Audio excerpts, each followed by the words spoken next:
Hey guys, it's your boy Rahim. Welcome back to my channel. If you're new to the channel, smash the subscribe button because I talk about property investment, personal development, and how to gain financial freedom.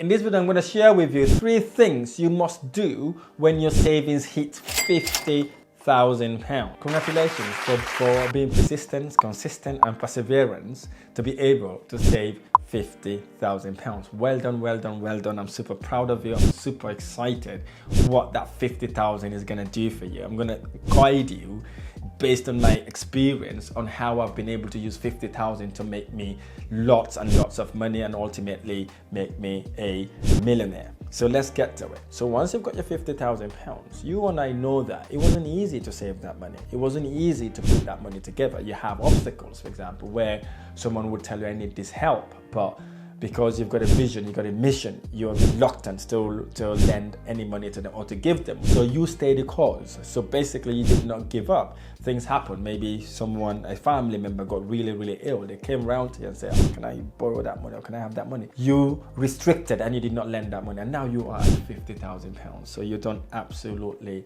amazing. So you want to make that 50,000 worth an investment that will never ever get you to worry about raising that £50,000 again.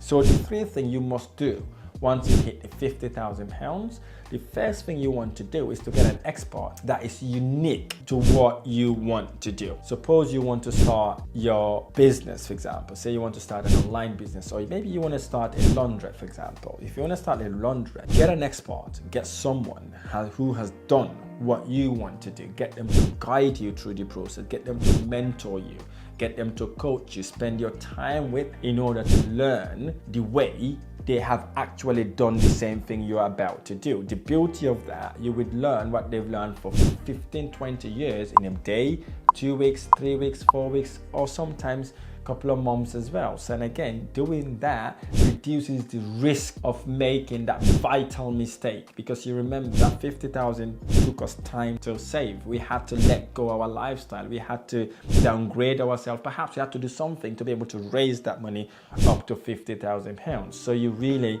want to get someone to guide you along the way to ensure you invest that money efficiently. Perhaps maybe you want to start properties. You want to look for someone that is really unique and doing exactly what you like them to do. Remember the word I've just said, doing, not have done. Okay?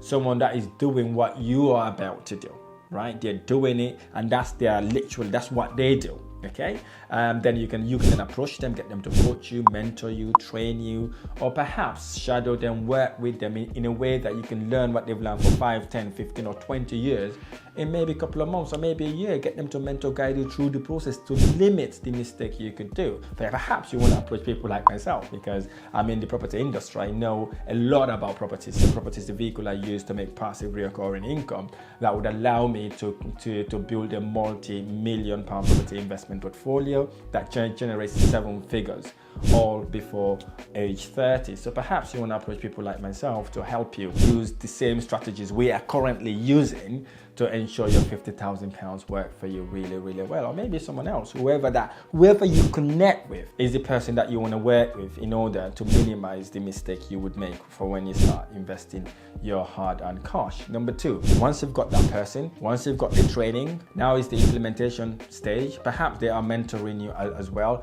You then buy income generating asset. Now, what do I mean by income generating asset? It could be few assets. It could be business, for example. You can start a business. You can go buy product or services and you sell those products and services and make profit after taking all your expenses. That we call income generating asset. And obviously the bigger the business, the more valuable that business would be. It could be perhaps buying gold. You can buy gold, hold it for few months or maybe God knows how long. You can then sell that gold to make money, or you can use the gold as collateral to borrow money from friends and family, or perhaps even the bank. Have you thought about that? Or you can be a gold trader.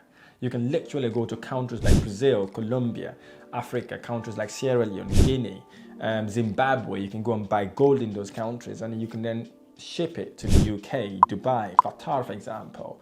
You can then sell these assets to make passive recurring income, actually to make income. And the beauty about doing that also, you'll be visiting countries, you get to know countries, and you get to live with the local people and learn their culture and how they live. Perhaps that's not good for you. Maybe you want to start real estate investment, you want to buy properties, for example. That's what I'm very, very good at. You can literally go and buy dilapidated house, right? Knowing what you know, you learn the skills, you know you got someone to mentor, you can buy a dilapidated house, perhaps maybe for say maybe £60,000. You then put down a bit of money to buy it, you renovate, and hopefully after you've done all that work, that property would come back to maybe £80,000 to £100,000. You can then remortgage that property, put some of your money out, rent it out, make passive recurring income. You go again and repeat the whole process again. So that's how you could do that thing. Number 3 is collecting rent without owning a property. So you may be thinking, how do you do that? The way you do that, basically, you might not want to buy a house. You can go and rent a house from a landlord, maybe 6, 7, or maybe 8 bedroom, or maybe even 15 bedroom house. So what you do then, once you rent it from that landlord, you then subsequently rent that property in a room by room basis. And that could be another way you can control a £1 million property without buying it and make serious return on your investment. When I started my property investment journey in 2017, that's exactly what I did. I didn't have lots of money to start with. So what I did basically is to look for properties like that, speak to the landlord, find out what the landlord pain point was, and tell them what I could offer them, how I may be able to help them literally get the burden of managing that property away. I take that property on, do it up really nice, and then rent it room by room. I was making about £500 to about £1,900 per calendar month per house. So that could be another way you could use your £50,000 to acquire multiple of properties instead of just buying one property and then receive monthly rental that way. That is what you can making your money working a little bit harder for you, whilst looking for other opportunities to start buying your own assets. So I really, really hope you can use these 3 things to start and scale your financial independence. If you've gone and worked really hard to save that £50,000, make sure it's the £50,000 that will take you from the rat race or from whatever you're doing that you don't like, to becoming financially free and ultimately financially independent. So I really hope this video has been helpful. If this video has been helpful, smash the like button below, subscribe to my channel for more amazing videos. I look forward to sharing next video. Thank you.